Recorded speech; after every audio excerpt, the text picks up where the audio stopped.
ايه ده؟ هي ايه الريحة الغريبة دي؟ هو انتي سايبة اكل على النار؟ لا يا حبيبي، دي ريحة البخور. بخور؟ بس ده انا حاسة ان انا اعرف الريحة دي، ريحة غريبة. بخور ايه ده يا حبيبتي؟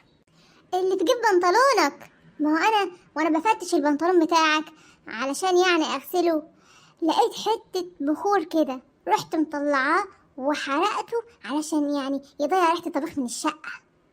ال البتاع البني اللي كان في جيبي ده، ها؟ البتاع البني مش كده؟ ايوه يا حبيبي. ايوه يا حبيبي اهو. هنعيد هنعيد العيد هنعيد. انا فرفوشة، انا مبسوطة. يا دماغي، وانا اقول مالها وعايزه ابقى زوجة فرفوشة، وعايزه ابقى زوجة وعمالة تضحك على مواقف مش عارف بتضحك عليها ليه. حرقت حتة ب500 جنيه لوحدك يا قادرة. مالك يا حبيبي؟ فيك ايه؟ في حاجة؟ مفيش، هي بس الليلة اتضربت.